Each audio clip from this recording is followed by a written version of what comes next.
Hi class, how you doing today? I'm going to do a little quick talk about making a still life, okay? Because you're going to have to do this at your house, at your apartment, in your dorm room, wherever you're working to make your next painting or drawing. I'm asking my drawing students to do a still life at home too, so this is for both classes, drawing or painting. So the basic idea is, in my opinion, don't think too hard about it. Try to keep it as simple as possible. Start with an area like a table, or in the case of for this video, I'm just using this little pedestal. You want to find a place where you can set up your still life, where you can kind of keep it and not have it knocked over or move too much. So on your, I don't know, wherever you're on your nightstand or dresser or something like that, kitchen table if you can have some space.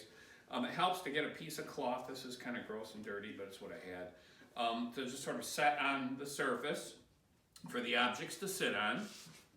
And then just pick a range of organic and geometric shaped objects. So here's a little pumpkin, very seasonal. Here's a lantern. I'd like you to have some containers like mugs in the still life. There's my Mr. Rogers mug. Here is oh, this is cool. Here's a propane torch I have here in my shop. So I use this to start fires. So you can have shiny things, like here's a beer can. Put that in that doesn't look any good. Let's just lay the torch down.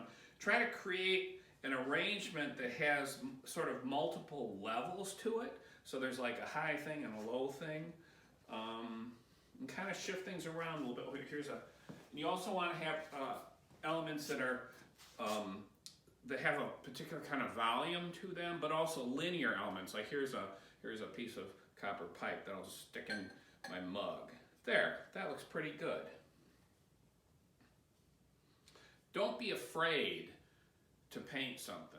Like this beer can's kind of shiny. Don't be afraid to try shiny. We'll talk about how to paint glass and shiny objects in a little bit, but don't be afraid of things, because there's really no such thing as something that's too simple, okay, or too complicated. It's just how you approach your subject. That's the important thing. So create yourself a little still life. It doesn't have to be perfect.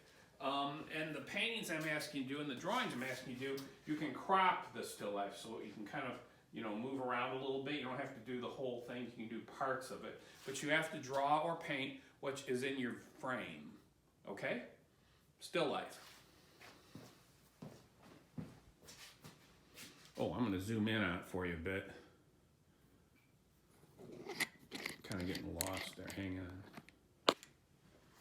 There it is. That's actually kind of nice. I'll be doing some demos off it. Still life. Make one.